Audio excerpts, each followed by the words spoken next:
Siin on näha olukord, kus köögikubu ei tööta, aga tuuline ilm väljas tekitab šahtis sellise tõmbe, et ventilaator töötab ja tõmbab välja toasooja.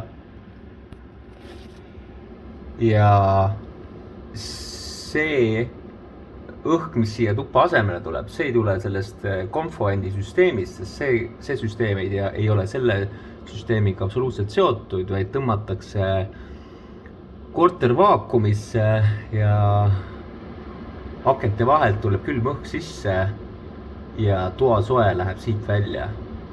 Ja niimoodi terve talve. Nii et siit tuleb see meie C-energia klass ja 2 korda kõrgemad küttekulud. Nii et see on vaja lahendada ehitajal, arendajal, kasutades õiget automaatikat ja sidudes ära selle köögikubude ventsüsteemi ja korteri sisese soojustagastusega ventilatsioonisüsteemi.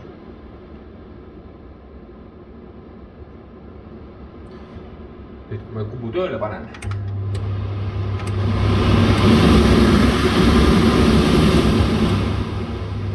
lülitan ta välja uuesti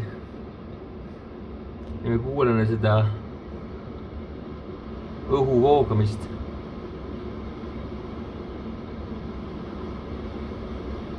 Ja korter on vaakumis.